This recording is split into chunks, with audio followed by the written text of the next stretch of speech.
கொஞ்சம் வாங்க சார். தள்ளுங்க பின்னாடி கொஞ்சம் வழி விடுங்க சார். வழி விடுங்க ப்ளீஸ். சார் வழி விடுங்க சார். கொஞ்சம் வழி விடுங்க ப்ளீஸ். சார் கொஞ்சம் வழி விடுங்க சார்.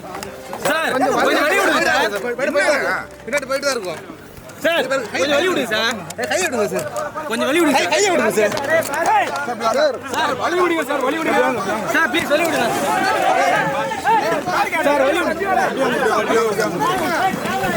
சார். சார் வழி விடுங்க சார். சார் போய் வாங்க. நல்லா வழி விடுங்க சார்.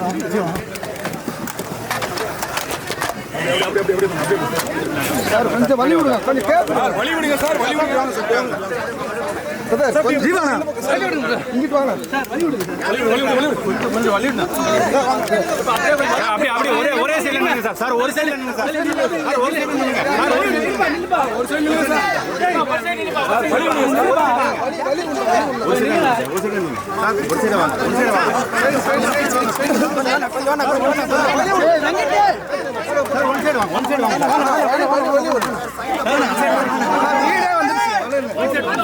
ஏன் இப்படி பண்றீங்க? வலி வலி உள்ள நீ சைடுல விடுங்க.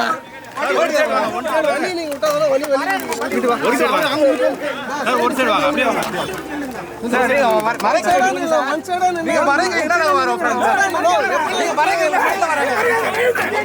ஒரு சைடு வாங்க. வாங்க வாங்க. நீ சைடுல வாங்க. ஒரு சைடு வாங்க. மறைக்கறா. ஒரு சைடா நீங்க யாரும் மறைங்க. ஒரு சைடா வாங்க.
வழி விடுங்க.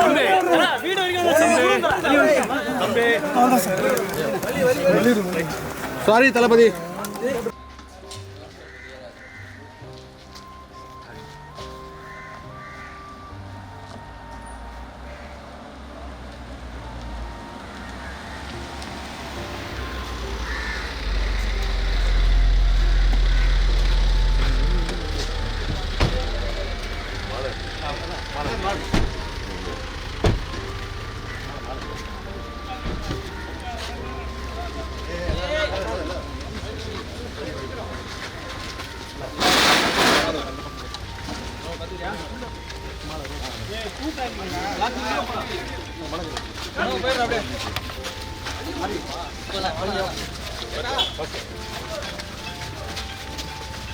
யாராவது ஒரு பக்கம் பொறுமையா போங்க பொறுமையா டேய் ஏதாவது ஒரு வழி கொஞ்சம் வழி பார்த்து சின்ன சந்து கொஞ்சம் வழி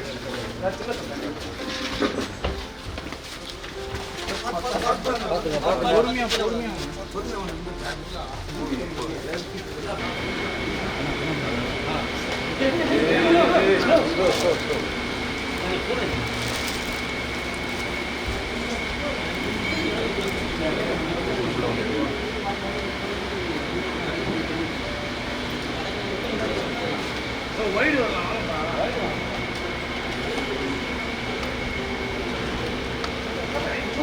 பேர்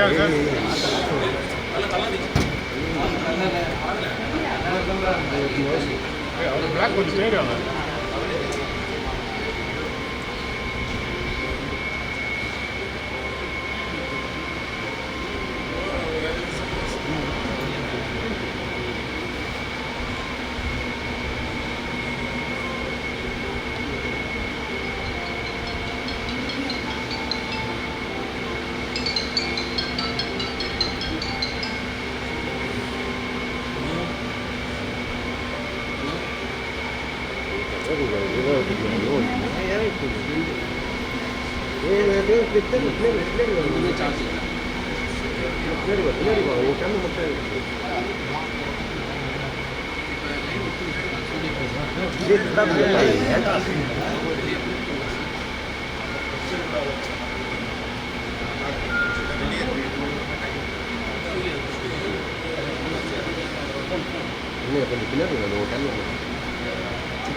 கொஞ்சம் இதோட இட்டுக்கோங்க யாராக வரக்கூடாது யாரும் வரக்கூடாது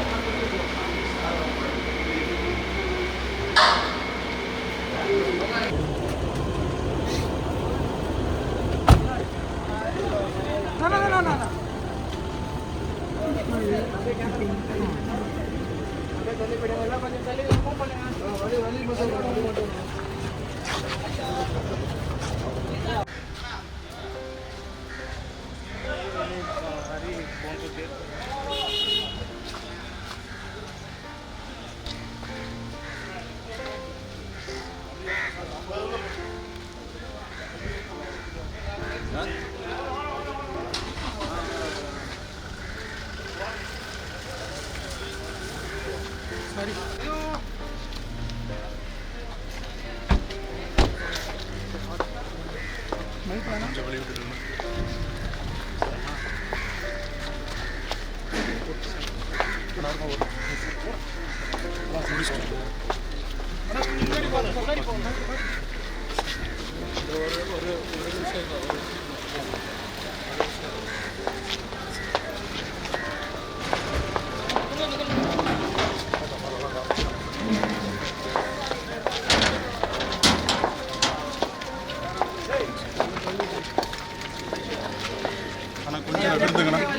கொஞ்சம் ஃப்ரீயா விடுங்க.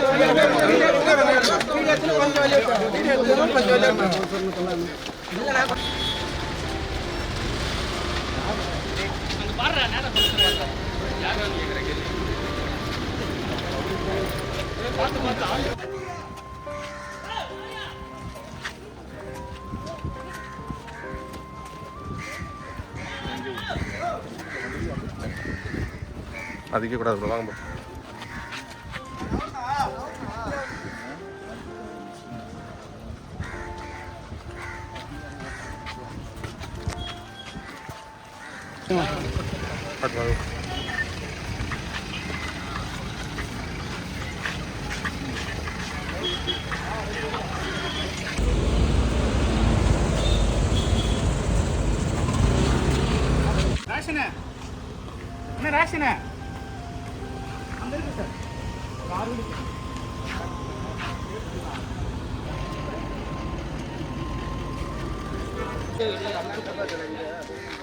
அவனை நல்ல சைடு வர சொல்கிறான். அவன் பேர் என்ன? இந்தியா கிளேட்ஸ். கொஞ்சம் சைடு வாப்பா.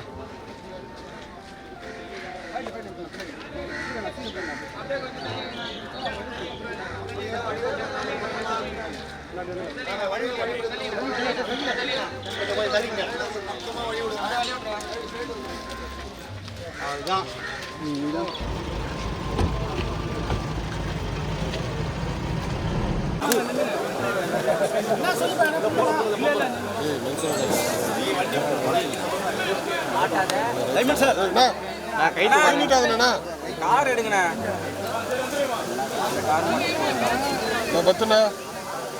கீழே கை காட்டுறப்பா லென்ஸ்ல வந்தனா கேக்குறேன். கையை தூக்காதண்ணா.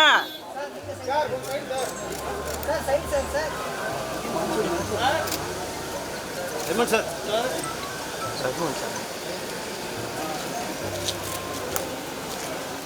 ஓகே, அவன் அப்படி பின்னாடி வந்துடுவான்.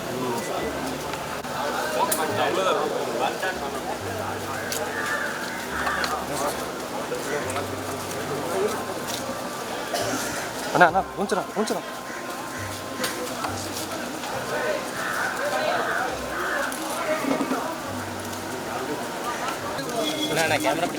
அண்ணா கொஞ்சம் கொஞ்சம் டேய்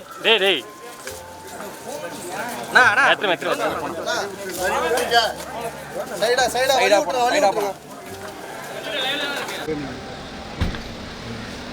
அப்படியே ஸ்டே அப்படியே ஃபாலோ பண்ணு.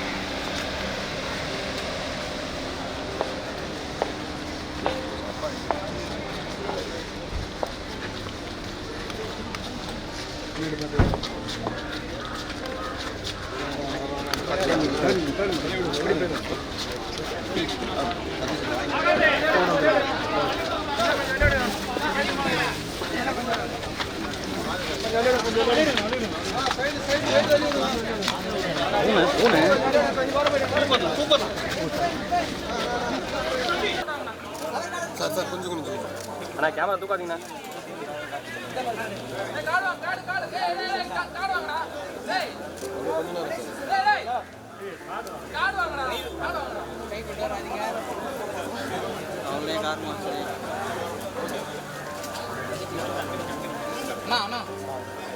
இதே ரெண்டு சைடு திருப்பி அவ்வளோதான். கேமரா வச்சு ஆகாஷ்மா. சரிங்க மாமா, நான் வெளியில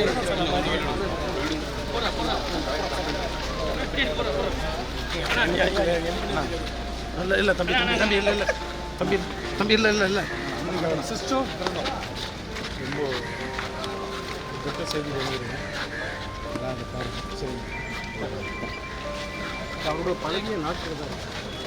நான் நல்லா பழகிருக்கேன் அவர் கூட, எல்லாரோட நல்லா பழகுவேன். இந்த போனதுக்கப்புறம் தான் அவரோட வழி தெரியுது. கண்டிப்பாக வந்து இவரோட வழி எனக்கு நல்லா தெரியும். ஏன்னா ஒரு வாரமாக பாரதிய சார் எனக்கு ஜென்ரலாக வந்து மீட் பண்ண வா வா வா அப்படின்னாரு. ஏதோ சொல்லி அது இந்த செய்தி கேட்டவரை நான் கூப்பிட முடியும், ரொம்ப கஷ்டமாக இருக்கும். தனிப்பட்ட அனுபவம் இருக்காண்ணா.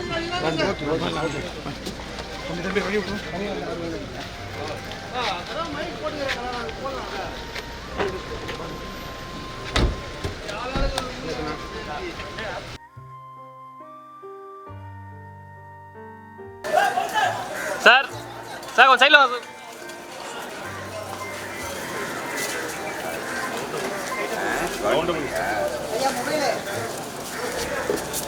நான் கொஞ்சம் பின்னாடி வாங்க. உங்களுக்கு நாங்கள் ஒத்துழைக்கிற மாதிரி நீங்கள் எங்களுக்கு கொஞ்சம் ஒத்துழைக்கணும். அதான் நான் சொல்கிறேன்ல, நீங்கள் ஒத்துழைக்கிற மாதிரி நாங்களும் ஒத்துழைக்கிறோம். உங்கள் பேச காரணம்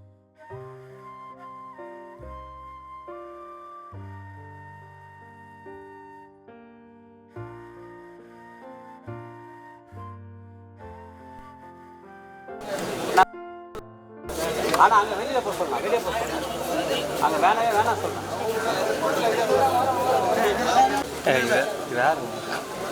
திருப்பி வரோம் சார். நீங்கள் பார்த்தாரு ஐயோ ஒரு இடத்துல தான் உன்னோட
என்னைக்கு பேசியிருக்கேன். சரி பார்த்து பாய். எல்லாம் ஒரு இடத்துல நில்லு, எல்லாம் ஒரு இடத்துல நில்லு. பக்கமாக நீங்கள்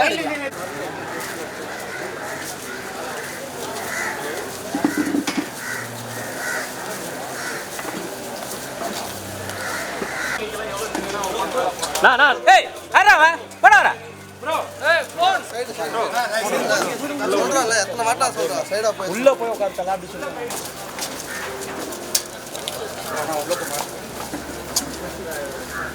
ஏய் அவர் அப்படின்னு சொல்றாரு. ஐயப்பனா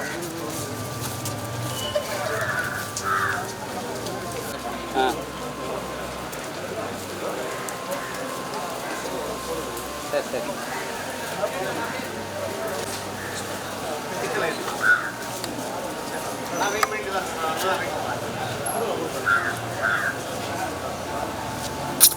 லட்சணா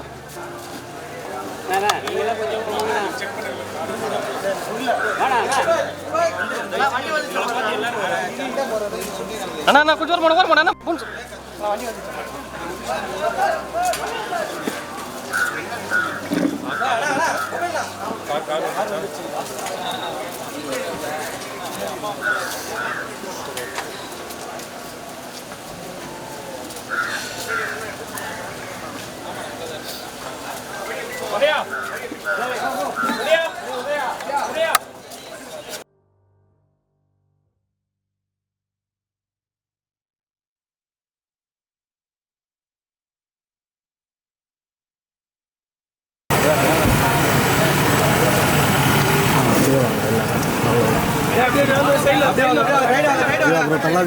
நான் தள்ள போகிறோம், அப்படியே புஷ் பண்ணுறாங்க. Wide wide wide wide.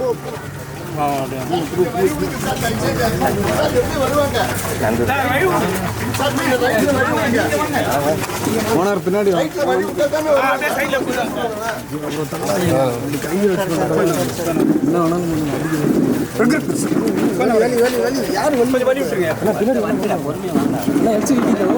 கொஞ்சம் போதும்.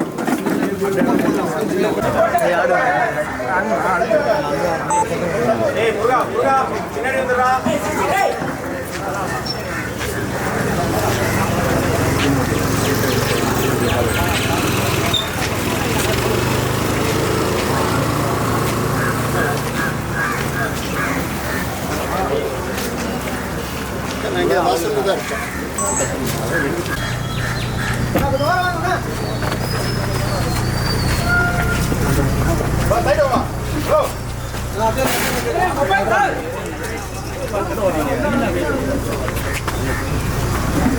சைட்ல வேணா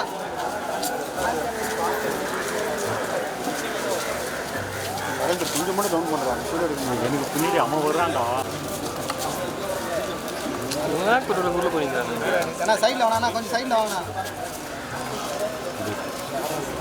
நரேந்தர் கொஞ்சம் இறங்க நரேந்தர் இதுக்கு மேலே இறக்கணும் நான் இறங்கி தான் நிற்கணும் உன் ஹைட்டுக்கு நீ ஏற்றுனா நான் என்ன பண்ண முடியும்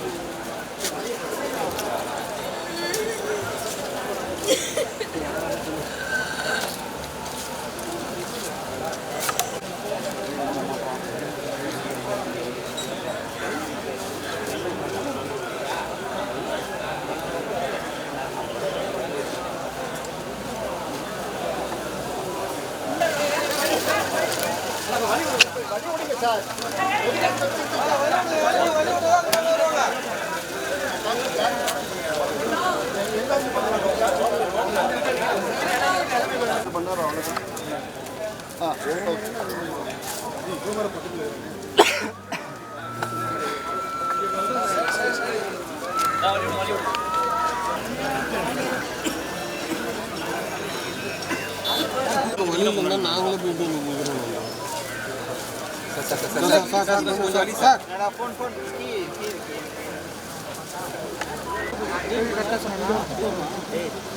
காக்கஸ் எவனோ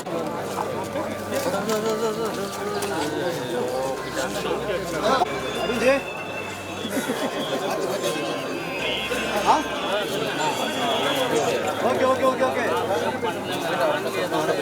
ஓகே ஓகே சார் சார்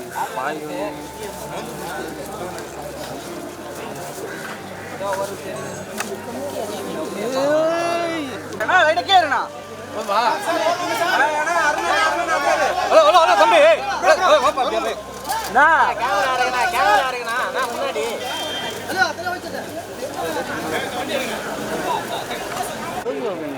அது பாரு சைடு ஓரம் கட்டுறாங்க அவரை உதார் வரமா போறாரு பாரு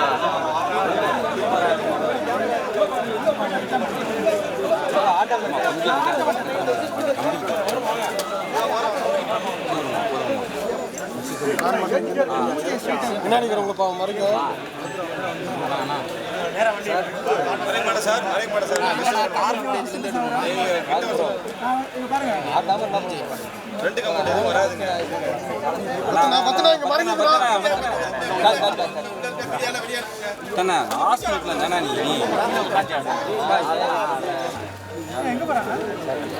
அந்த காணொலி மட்டும்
லட்சண்ணே madam bike madam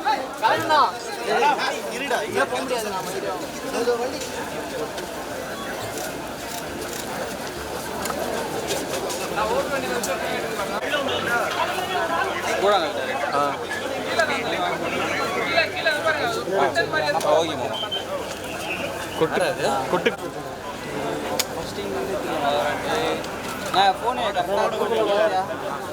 தூக்கண்ணா sir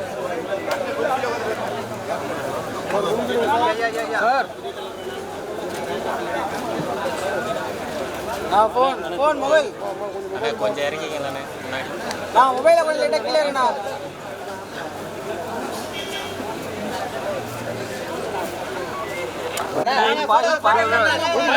photographer கீழே இருக்கு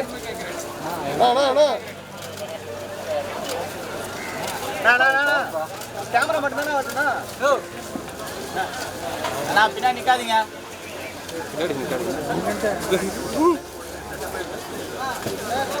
சார்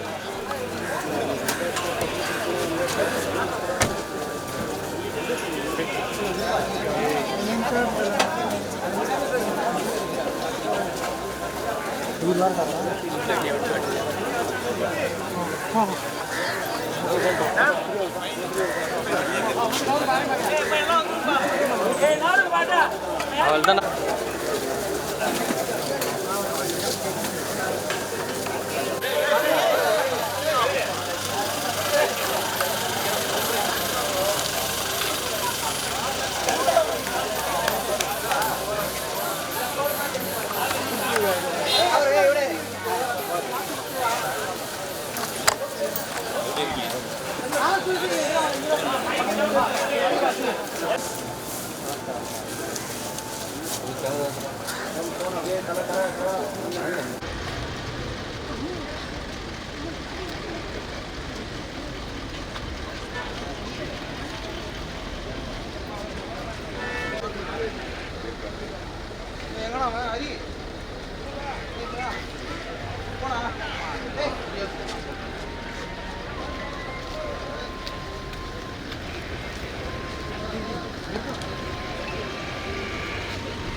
சரி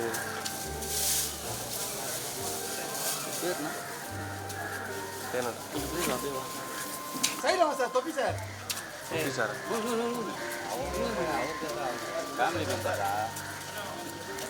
சைட் சைட் வெளிய விடுங்க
கொஞ்சம்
ஓகே ஓகே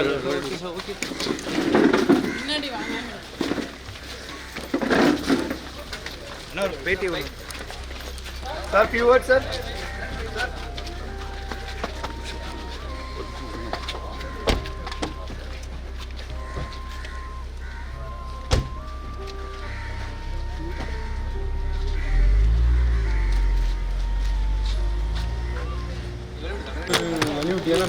கொஞ்சம்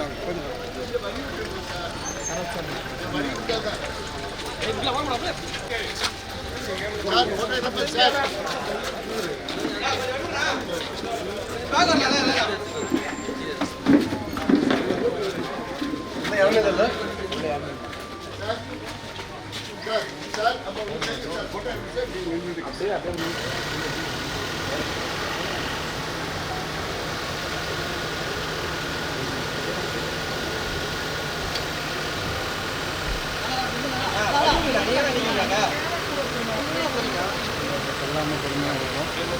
யாருமே சொல்லலாம்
முன்னாடி போகணும்.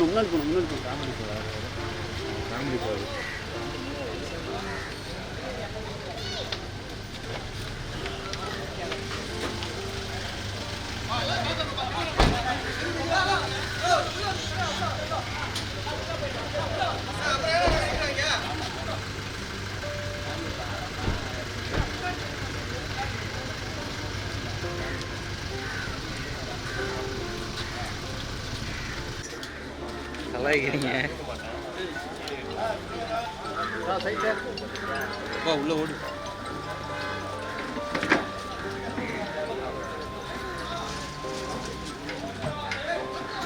சிஎம் ஒரு நிமிஷம்.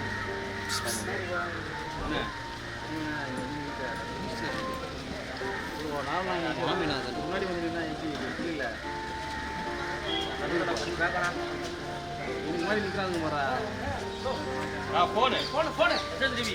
சார் சைடு வாங்க சார். தொப்பி சார்.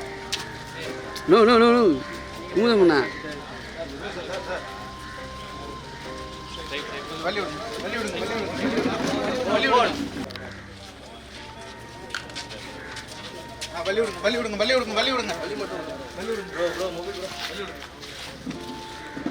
இவங்களே வச்சுக்கிறாங்க பாருங்க.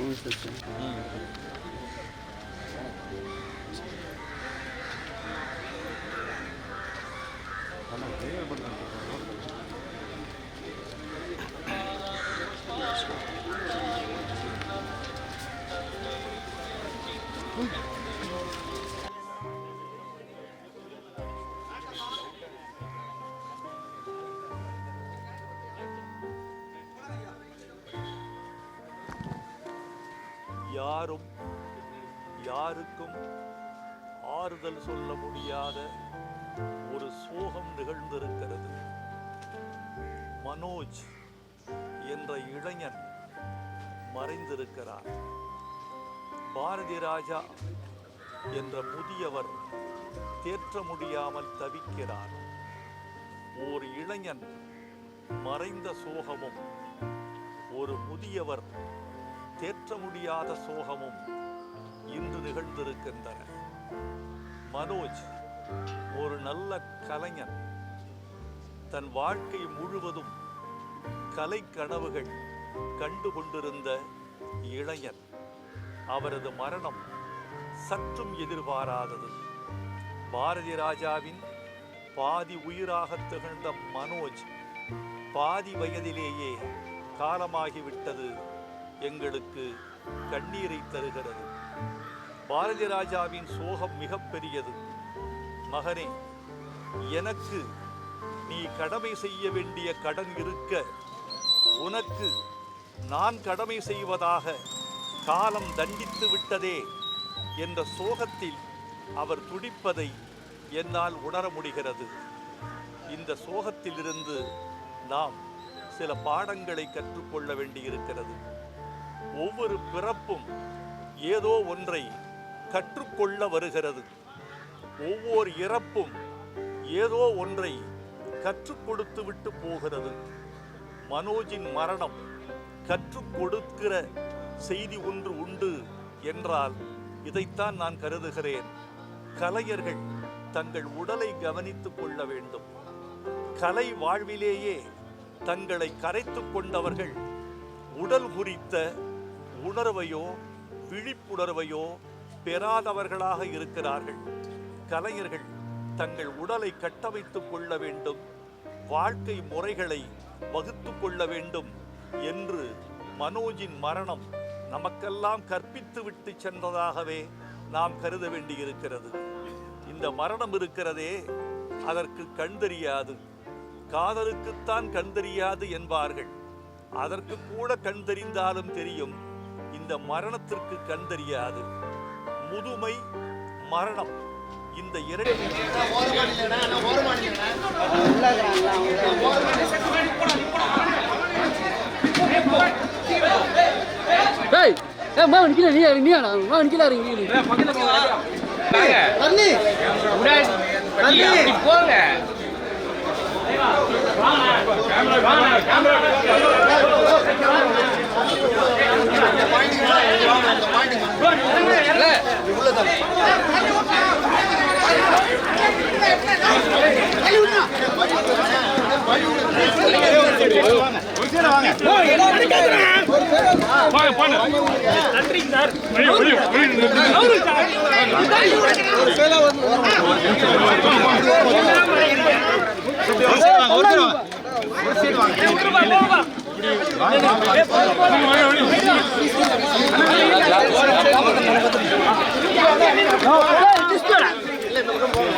வழி விடுங்க.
மேடம் கொஞ்சம் வெளியிடுங்க.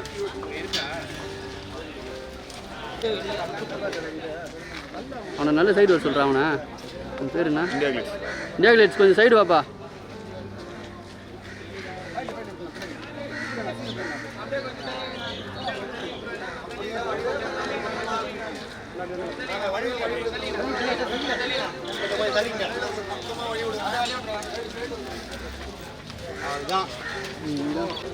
டிஸ்டர்ப் பண்ணுறேன்னு நினைக்கிறேன். Okay okay, no issues.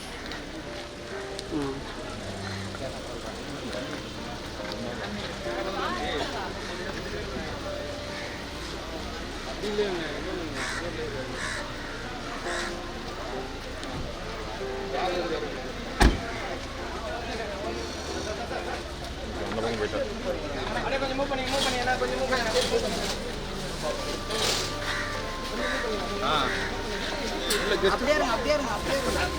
போட்டு சொல்றியா? இங்க இருக்கிறவங்க உங்களுக்கு மட்டும் தெரியாதா? சரி சரி சரி.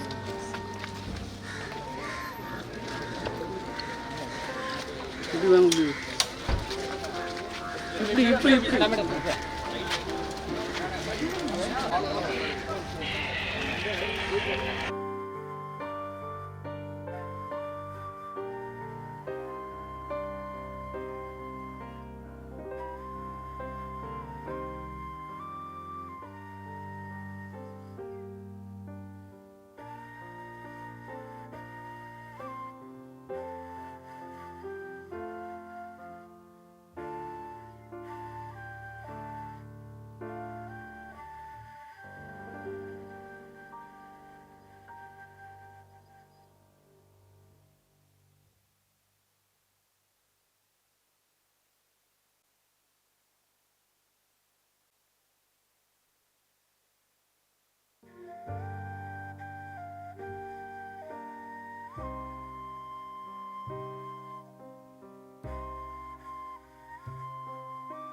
முன்னாடி தூக்காதீங்க கேமராவை. கீழே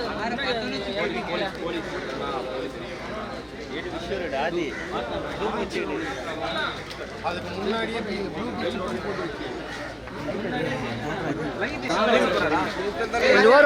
ஓரம். பேச போறாங்க பாருங்க.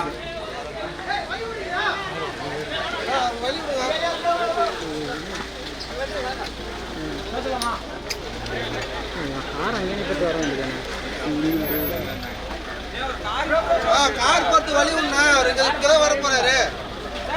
கார் வந்து தான் வந்துறாரு. ஒயிட் சட்டை.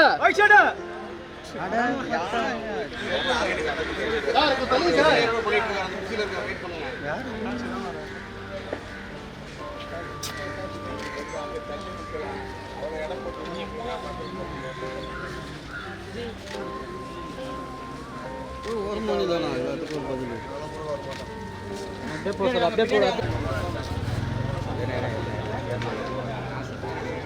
முன்னாடி போ, முன்னாடி வாங்க, முன்னாடி வாங்க.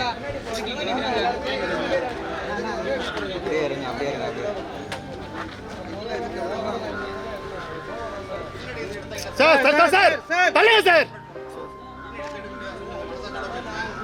காவல்துறை என்ன பண்ணுவாங்க, போலீஸ் என்ன பண்ணுவாங்க, ப்ளீஸ் கொஞ்சம் பின்னாடி சார், ரெண்டு பின்னாடி இல்லைங்க, நீங்க தான் பண்ணி போகணும். நான் போடுறப்ப அடி திரும்பாதீங்க, அடி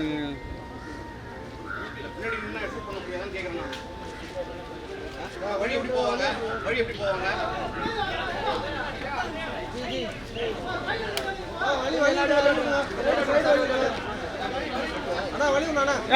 அவர் போயிட்டேன் உள்ள.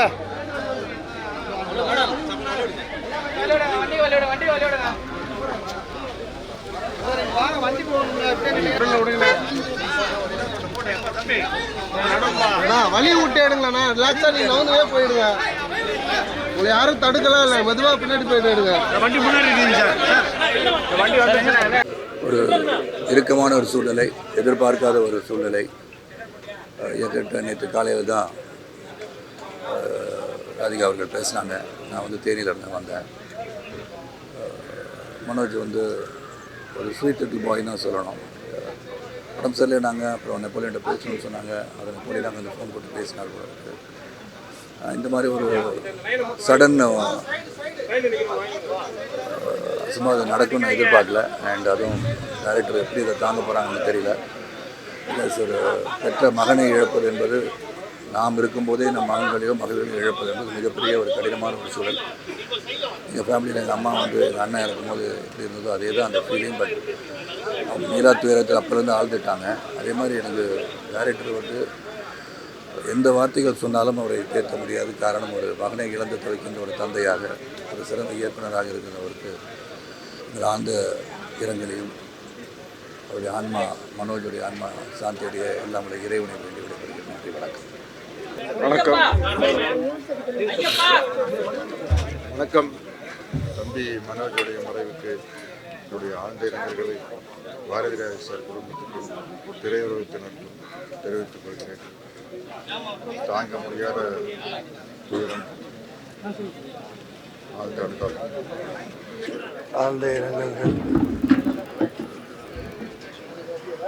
அப்பாக்களின் கண் முன்னே, தாத்தாக்களின் கண் முன்னே பேரன்களும், அப்பாக்களின் கண் முன்னே மகன்களும் இயற்கையை எதிர்வது, மரணமடைவது இப்போது அதிகமாகிக் கொண்டு வருகிறது. காலச்சூழல்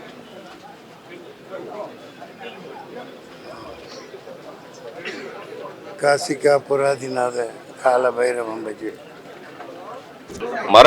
மரணம் இயற்கை சம்மந்தப்பட்டது, எல்லாருக்குமே வரும். ஆனால் இந்த சின்ன வயசில் மரணம்ங்கிறது, இந்த கேள்வி, இந்த செய்தி அறிஞ்சதுலேருந்து என்னாலே தாங்க முடியல. இதை பாரதி ராஜா சார் எப்படி தாங்கிக்க முடியும்? என்னுடைய பயமே அதுவாக தான் இருந்தது. நான் இங்கே வரத்துக்கே தாங்கிட்டே இருக்கேன். என்னென்னா, இங்கே வந்து இந்த விஷயத்தை எப்படி நம்ம சமாளிக்கிறது, எப்படி நம்ம அவருக்கு ஆறுதல் சொல்கிறது. ஒரு மகனுடைய இழப்புங்கிறது ஒரு சாதாரண விஷயம் இல்லை. மனோஜுக்கு நிறைய கனவுகள் இருந்தது. இப்போதைக்கு நம்ம நினைக்கிறது அவருடைய ஆத்மா சாந்தி அடைக்கும். நன்றி. இயக்குனர் இமயம் பாரதி ராஜா அவர்களுடைய மகன் மனோஜ் 48 வயசு தான் ஆகுது. இந்த சின்ன வயசுலேயே நம்ம எல்லாரையும் விட்டு போயிட்டார் அப்படின்றது மிகப்பெரிய ஒரு துயரத்தை அவங்க குடும்பத்துக்கு மட்டும் இல்லை, திரையுலகுக்கே இது கொடுத்துருக்கு. எனக்கு ரொம்ப கேள்விப்பட்ட உடனே மிகப்பெரிய ஒரு அதிர்ச்சி, கண்டோலன்ஸை முதல்ல நான் தான் தெரிவித்தேன். இப்போது உள்ளே போய் இயக்குனர் இமயம் பாரதி ராஜா அவர்களை சந்தித்து ஆறுதல் சொன்னேன். ஆறுதல் சொல்ல வார்த்தைகளே கிடையாது. ஏன்னா அவருக்கு இருந்த ஒரே மகன், அவரும் இன்னைக்கு இல்லை என்றதை ஒரு தந்தையாக அவர் எவ்வளோ ஒரு துயரத்தில் இருக்காருன்றதை நேரடியாக பார்க்க முடிஞ்சது. அவங்க துணைவியாரையும் மனோஜுடைய துணைவியாரையும் சந்தித்து ஆறுதல் தெரிவித்தேன். கேப்டனுக்கு தமிழ்ச்செல்வன் அப்படிங்கின்ற ஒரு மிகச்சிறந்த படத்தை இயக்கியவர் இமயம் நமது பாரதி ராஜா அவர்கள். இன்றைக்கி அவங்க வீட்டில் இவ்வளோ பெரிய ஒரு துயரம் நடந்திருக்குது. இது உண்மையிலேயே மிகப்பெரிய ஒரு இழப்பு. அவருடைய ஆன்மா சாந்தி அடையணும் அப்படின்னு சொல்லி தேசிய முற்போக்கு திராவிட கழகத்தின் சார்பாக அவங்க குடும்பத்தாருக்கும் திரையுலகினருக்குமே நான் தெரிவித்துக்கொள்ள கடமைப்பட்டிருக்கிறேன். இந்த இழப்பு ஈடு செய்ய முடியாத ஒரு இழப்பு அப்படின்றது தான் உண்மை. இந்த சின்ன வயசுலேயே அவர் மறைந்து விட்டார் அப்படின்ற செய்தி யாராலையும் இன்னும் நம்ப முடியல. எனவே அவர் ஆன்மா சாந்தி அடையணும்னு சொல்லி நான் கேட்டுக்கிறேன். நன்றி, வணக்கம். யாரும் யாருக்கும் ஆறுதல் சொல்ல முடியாத ஒரு சோகம் நிகழ்ந்திருக்கிறது.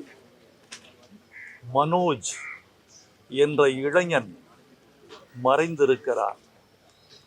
பாரதி ராஜா என்ற முதியவர் தேற்ற முடியாமல் தவிக்கிறார். ஒரு இளைஞன் மறைந்த சோகமும் ஒரு முதியவர் தேற்ற முடியாத சோகமும் இன்று நிகழ்ந்திருக்கின்றன. மனோஜ் ஒரு நல்ல கலைஞன். தன் வாழ்க்கை முழுவதும் கலை கனவுகள் கண்டு கொண்டிருந்த இளைஞன். அவரது மரணம் சற்றும் எதிர்பாராதது. பாரதி ராஜாவின் பாதி உயிராக திகழ்ந்த மனோஜ் பாதி வயதிலேயே காலமாகிவிட்டது எங்களுக்கு கண்ணீரை தருகிறது. பாரதி ராஜாவின் சோகம் மிகப்பெரியது. மகனே, எனக்கு நீ கடமை செய்ய வேண்டிய கடன் இருக்க உனக்கு நான் கடமை செய்வதாக காலம் தண்டித்து விட்டதே என்ற சோகத்தில் அவர் துடிப்பதை என்னால் உணர முடிகிறது. இந்த சோகத்திலிருந்து நாம் சில பாடங்களை கற்றுக்கொள்ள வேண்டியிருக்கிறது. ஒவ்வொரு பிறப்பும் ஏதோ ஒன்றை கற்றுக்கொள்ள வருகிறது. ஒவ்வொரு இறப்பும் ஏதோ ஒன்றை கற்றுக் கொடுத்து விட்டு போகிறது. மனோஜின் மரணம் கற்றுக் கொடுக்கிற செய்தி ஒன்று உண்டு என்றால் இதைத்தான் நான் கருதுகிறேன்.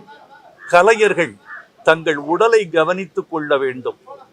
கலை வாழ்விலேயே தங்களை கரைத்து கொண்டவர்கள் உடல் குறித்த உணர்வையோ விழிப்புணர்வையோ பெறாதவர்களாக இருக்கிறார்கள். கலைஞர்கள் தங்கள் உடலை கட்டமைத்துக் கொள்ள வேண்டும், வாழ்க்கை முறைகளை வகுத்து கொள்ள வேண்டும் என்று மனோஜின் மரணம் நமக்கெல்லாம் கற்பித்து விட்டு சென்றதாகவே நாம் கருத வேண்டியிருக்கிறது. இந்த மரணம் இருக்கிறதே, அதற்கு கண் தெரியாது. காதலுக்குத்தான் கண் தெரியாது என்பார்கள். அதற்கு கூட கண் தெரிந்தாலும் தெரியும், இந்த மரணத்திற்கு கண் தெரியாது. முதுமை, மரணம், இந்த அகால மரணம் அப்படின்றது தான் ஏற்றுக்கவே முடியல. உடம்பு சரியில்லாமல் கொஞ்ச நாள் இதுவாக இருந்து அப்படி இப்படின்னு சொன்னால் கூட மரணம்ன்றது ஏற்றுக்க முடியாது தான். ஆனால் எல்லாருக்கும் நிகழ்வு தான். ஆனால் நமக்கு தெரிஞ்சவங்க அப்படின்னும் போது ரொம்ப கஷ்டமாக இருக்குது. சமுத்திரம் படத்தில் அப்படி இவர்கிட்ட மட்டும் நான் டேட்டே கேட்க மாட்டேன், மனோஜ்கிட்ட மட்டும். இப்போ எல்லா நாளும் ஃப்ரீயாக வச்சுக்க, நான் ஒரே ஷெட்யூலில் தான் முடிச்சிடுவேன். கவுண்டர் மினிஸ்டர் பிஸியாக இருக்கார், அந்த பக்கம் செந்தில், இந்த மாதிரி சரத்குமார் இவங்கெல்லாம் பிஸியாக இருக்கனால இவர்கிட்ட மட்டும் டேட்டே பல்காக வாங்கி வச்சுட்டு அதை ஷூட்டிங் டேஸ்லாம் மறக்கவே முடியாது. அப்போ தான் கர்நாடகாவில் வந்து ஒரு பிரச்சனையில் ஒரே அடிதடி நடந்தது. ஸோ அந்த இன்சிடென்ட்ஸ் எல்லாம் நைட்டு பூரா எனக்கு அந்த தாட்ஸ் தான். அவர் நடித்தது, இது பண்ணது, ஃபைட் பண்ணது, அந்த எண்டு சீனில் தங்கச்சிக்கிட்ட பேசுகிறது, இதே தாட்ஸ் தான் எனக்கு. ரொம்ப நல்ல ஒரு இது. அந்த படத்தில் வந்து அவர் ஷீல்டு வாங்கினார் கமல் சார்கிட்ட. அதாவது அந்த படத்துக்கான ஒரு 100 days ஃபங்க்ஷனில் கமல் சார் வந்து எல்லாருக்கும் ஷீல்டு வாங்கினார். சார் இதான் சார் என்னோடய முதல் ஷீல்டு அப்படின்னாரு. ரொம்ப அடிக்கடி எங்கே பார்த்தாலும் பேசிகிட்டு இருப்போம். ரொம்ப நெருக்கமான ஒரு தோழர். ஆனால் இது வந்து 48 வயசில் அப்படிங்கிறது வந்து மறக்க முடியாது. அவங்க அப்பா பார்க்குறதுக்கு தான் முடியல. பாரதிராஜ் சார் ஏற்கனவே அவர் வந்து ஏஜ் ஃபேக்டர்னால கொஞ்சம் தள்ளாடி தான் இருக்கார். இதில் வந்து ரொம்ப உடஞ்சி போயிருக்காரு. அவரால் அழக்கூட முடியல. ஏதோ பேசுகிறாரு, சொல்கிறாரு. ஆண்டவன் தான் எல்லாருக்கும் காப்பாற்றணும். அவருடைய ஆத்மா சாந்தி அடைய இறைவனை வேண்டுகிறேன். நன்றி. என்னுடைய குரு பாரதிராஜா சார் அவர்களுக்கு நான் வந்து என்ன மாதிரி அவர் எப்படி அவர்கிட்ட என்ன பேசுறதுன்னு தெரியல. அந்த அளவுக்கு ரொம்ப துக்ககரமான ஒரு நிகழ்வு. ஆறுதல் சொல்றதுக்கு வார்த்தைகளே இல்லை.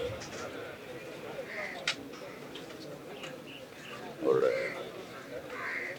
குடும்பத்துக்கு என்னுடைய ஆழ்ந்த இரங்கலை தெரிவிச்சுக்கிறேன். 1970களின் மத்தியில் சினிமா அப்படின்னா கிராமத்தில் கற்பனை வளத்தோடு இருந்த இளைஞர்களுக்கு அது ஒரு கனவு தான்.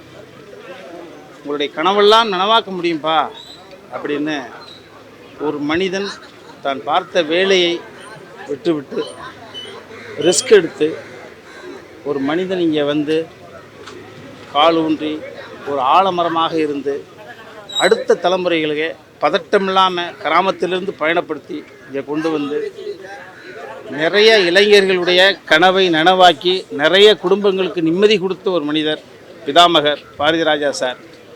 இன்றைய தினம் 80 வயதை தாண்டிய நிலையில் நிம்மதி இழந்து இருப்பது என்பது மிகப்பெரிய கொடுஞ்செயல். எப்படி இறைவனுக்கு இப்படியெல்லாம் ஒரு மனசு வருது அப்படின்றது ஆன்மீகத்தில் இருப்பவர்கள் கூட ஆண்டவன் மீது கோபம் வருது. அவரை பார்க்கவே முடியல. எவ்வளோ பெரிய ஒரு கலை வித்தகர். அவர் பேசவே வேண்டாம். அவரை பற்றி பல 100 வருடங்கள் பாரதிராஜான்னு பேசிட்டே இருக்கலாம். ஒரு மாபெரும் மனிதனுக்கு பிள்ளையாக பிறந்தது மட்டும்தான் அவனுக்கு அந்த ஸ்ட்ரெஸ்ஸுக்கான காரணம் நான் நினைக்கிறேன். தம்பி மனோஜ் 48 வயது. முரளி சாரும் ஒரு கடல் பூக்கள் படத்தில் நடித்த பொழுது மாதிரி முரளி சார் வந்து இந்த தம்பியை பற்றி சொல்லுவார். அவருக்குள்ள அவ்வளவு கனவுகள் இருக்குது, அவ்வளவு திறமைகள் இருக்குது, அதை எப்படி வெளியில் கொண்டு வருவதுன்னு தெரியலை அப்படின்னு மனுநீதி படத்தில் முரளி சார் சொல்லுவாங்க. முரளி சார் 45-46 வயசில், இந்த தம்பி 48 வயசில் கடல் பூக்கள் 2 இப்போ உதிர்ந்து போனது மாதிரி இன்னும் எவ்வளவு கனவுகள் இருந்திருக்கும். இந்த 48 வயசில் இந்த 2 பெண் பிள்ளைகளும் தன் தந்தையை எப்படி வச்சு பார்க்கணுன்னு ஆசைப்பட்டிருப்பாங்க. இதெல்லாம் எப்படி இந்த நாளை ஒவ்வொரு நாளும் எப்படி விடியுதுன்னு யாருக்குமே தெரியல. ஒரு விஷயத்தை தான் நம்ம அடுத்த தலைமுறை பிள்ளைகள் புரிஞ்சிக்க வேண்டிய விஷயம். ஒரு விஷயம் நம்மளுக்கு ஒத்து வரலை அப்படின்னா அதை தள்ளி வச்சு விட்டு அடுத்த நகர்வுக்கு போகணும்ன்றதான். ஒரு பெரிய மனுஷனுக்கு பிள்ளையா பிறந்துட்டாவே இப்போ என்னப்பா பண்ணுற அடுத்து எதுவும் வேலை செய்யலையா, அப்பா பேரை நீ காப்பாற்றலையா, அந்த ஒரு பதட்டத்துக்கு இந்த சமுதாயம் அவர்கள் ஆளாக்கி விடுது. அவர்கள் வெளியில் சராசரி மனிதனாகவும் ரூமுக்குள்ளே போய் யார்ட்டையும் பேச முடியலை. வீட்டுக்குள்ளே கதவை சாத்திக்கிட்டு அந்த இருப்பதனுடைய இந்த ஸ்ட்ரெஸ்ஸினுடைய விளைவு தான் இந்த 48 வயதில் இவங்களை பெரிய மரணத்திற்கான காரணம்னு ஒரு தனிப்பட்ட ஒரு மனிதனாக நானும் ஒரு கிராமத்திலிருந்து வந்தவனாக உணர்கிறேன். தனது யாரோ ஒருத்தரும் சரி, அந்த ஸ்ட்ரெஸ்ஸுன்றது இந்த சமுதாயத்தில் பார்ப்பவர்கள் பெரிய மனிதனுக்கு பிள்ளை அப்படின்றதே ஒரு பெரிய அது கொடுமை, அது ஒரு பனிஷ்மெண்ட். அப்பாவோட இடத்த நம்ம பிடிக்கணுமே, அல்லது அப்பாவோட மனசை நம்ம காப்பாற்றணுமே, அல்லது அப்பாவோட பிள்ளையாக நான் ஏதாவது வெற்றி பெறணுமே அந்த வெறியும் அந்த சூழல் தான் அந்த தம்பியோட அந்த ஸ்ட்ரெஸ்ஸுக்கு காரணம் நினைக்கிறேன். எப்படியோ 48 வயதில் இறைவனடி சேர்ந்து விட்டார். தம்பியினுடைய ஆத்மா சாந்தி அடையவும், கிராமத்திலிருந்து படையெடுத்து வந்த இந்த ஒட்டுமொத்த இளைஞர்கள் குடும்பம், ஒட்டுமொத்த மனிதர்களுடைய குடும்பமாக நிச்சயமாக எல்லாரும் பாரதிராஜா சாருடைய அந்த துயரத்தில் பங்கெடுத்துப்பாங்க. அந்த பிதாமகர் இந்த துயரத்தை தாங்கக்கூடிய சக்தியை கடவுள் கொடுக்குறோம். யாருக்கு யார் ஆறுதல் சொல்கிறது? மரணம்ன்றது தவிர்க்க முடியாது தான், யாருக்கும் வரணும். ஆனால் இந்த இளம் வயசுலையா இந்த பிள்ளைக்கா ஊருக்கே எந்த உணர்ச்சி எப்படி காட்டணும்னு சொல்லி கொடுத்துருக்காங்க அப்பா. எந்த சூழ்நிலையில் எந்த மாதிரி நம்ம முகபாவனை வச்சுன்னு இன்றைக்கி ஒரு துக்க சம்பவத்தில் எப்படி இருக்குதுன்னு எங்களுக்கு காட்டி கொடுத்துருவாரு. ஒரு அப்பாவா அவருக்கு போய் நாங்கள் என்ன ஆறுதல் சொல்கிறது? கவலைப்படாதீங்கன்னு சொல்ல முடியும். எந்த அப்பாவுக்கும் வரக்கூடாதுங்க.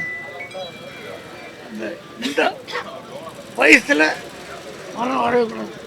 வாழ தூங்குற வயசு, வாழ்க்கை கொஞ்சம் கொஞ்சமாக பார்த்து நல்லது கெட்டது எல்லாம் தெரிஞ்சுக்கிட்டு பக்குவப்பட்டு கொஞ்சம் இனி நல்லா வாழலான்ற வயசு தான் மனோஜ் வயசு.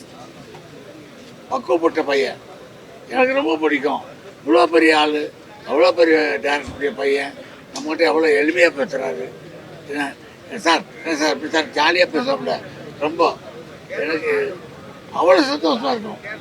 நான் சந்தோஷப்பட்ட மாதிரியே என் பையன் சந்தோஷப்படுறான். ஏன்னா என் பையனும் மனோஜும் ஃப்ரெண்ட்ஸு. அதை விட என் மனைவி சொல்கிறாங்க, மனோஜ் என்னமாலாம் சொல்லுவார். அவங்க எங்கள் வீட்டு சாப்பாட்டு ருசி பற்றி அவர் சொன்னது தான் என் மனைவி சொல்லிட்டு வரேன். எங்கள் குடும்பத்தோடய பாசந்த ஒரு பிள்ளையை பறி கொடுத்துருங்க. மனசு ரொம்ப கஷ்டமாக இருக்குது. யார் வீட்டு பிள்ளையும் இந்த வயசில் போக வேணாம், கடவுளுக்கு வேண்டி இருந்தாதான் மரணம் வரட்டும். இந்த வயசில் யார் பிள்ளைக்கும் வர வேணாம்ப்பா.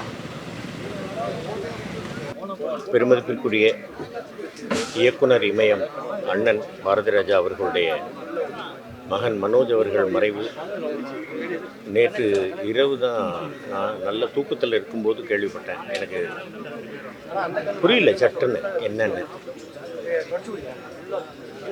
என்ன சொல்கிறது, ஒரு 48 வயது, ஒரு திடீர்னு இந்த மாதிரி ஒரு மரணங்கள் ஏற்படுது அப்படிங்கும் பொழுது ரொம்ப வேதனையாக இருக்குது. ரொம்ப நல்ல தம்பி, சிறு வயதிலிருந்து எனக்கு தெரியும். எப்போ எந்த படம் வந்தாலும் பார்த்துட்டு உடனே எனக்கு ஃபோன் பண்ணி ரொம்ப நல்லா இருக்குண்ணே, ரொம்ப பிரமாதமாக பண்ணியிருக்கீங்க, எனக்கு பாராட்டுவாப்பில். என்னமோ காலம் இப்படி படிச்சுக்கிட்டு போயிடுச்சு. இது என்ன சொல்கிறது, இந்த முதிர்ந்த வயதில் அண்ணன் அவர்களுக்கு ஒரு மிகப்பெரிய பேரிழப்பு, மிகப்பெரிய சோகம். இதுக்கு நம்ம ஆறுதல் சொல்லி அது அவரை தேத்துறதுன்றது கொஞ்சம் கஷ்டம். இறைவன் இதை தாங்கக்கூடிய மன உறுதியை, திடத்தையும் அண்ணன் அவர்களுக்கு கொடுக்கணும். தம்பி மனோஜ் அவர்களுடைய ஆன்மா இறைவன் நிழலில் இளைப்பாறட்டும் அப்படின்னு சொல்கிறத தவிர வேறு வழி இல்லை. நன்றி. வணக்கம். டைரக்டரும் நடிகருமான நண்பர் மனோஜ் அவர்கள் இன்னைக்கு நம்முடைய இல்லை. இப்போ தான் ஒரு 2 மாதத்துக்கு முன்னாடி ஒரு படத்தினுடைய ப்ரிவியூ ஷோவில் அவரை பார்த்து ரொம்ப நேரம் பேசிகிட்டு இருந்தேன். என்னுடைய உதவியாளர் ரவிசங்கர் ஏகே வருஷமெல்லாம் வசந்தம் படத்தில் நான் தான் மனோஜ்குமாரை ரெக்கமெண்ட் பண்ணி மனோஜ்குமார்கிட்டையும் பேசி டைரக்டர்கிட்டையும் பேசி மனோஜ் அந்த படத்தில் நடிக்க வச்சேன். அதில் அவருக்கு நல்ல பேர், அந்த படமும் நல்ல ஹிட் ஆச்சு. இன்னும் பெரிய சாதனைகள் புரிய காத்திருந்தார். இந்த இளம் வயதிலேயே அவருடைய மரணம் மிகப்பெரிய ஒரு அதிர்ச்சியை ஏற்படுத்தியிருக்கு. அது என்னால் இன்னும் மீள முடியல. அதிலிருந்து நான் டைரக்டரை என்னால் சந்திக்கவே முடியல. இந்த வீட்டுக்கு நான் பல இடம் வந்திருக்கேன், ஆனால் இன்றைக்கி என்னால் அவரை சந்திக்க முடியல. என்னுடைய ஆழ்ந்த இரங்கலை நான் தெரிவிச்சுக்கிறேன். நன்றி.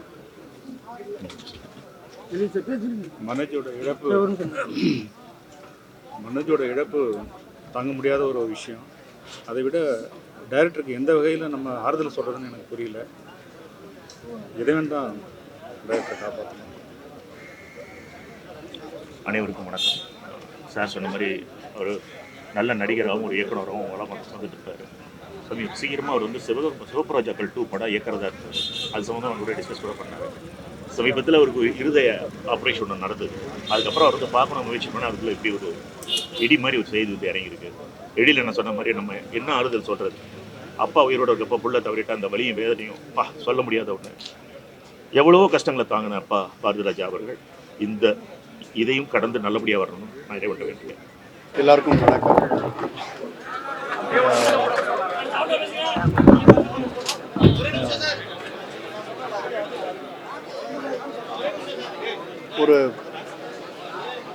அதாவது இதை விட ஒரு துக்ககரமான செய்தி வரவே முடியாது. நேற்று கேள்விப்பட்ட உடனே ரொம்ப ஷாக்கிங்காக இருந்தது. ஏன்னா கிட்டத்தட்ட ஒரு 20 வருஷத்துக்கு முன்னாடி இருந்து எனக்கு நல்ல நண்பர்.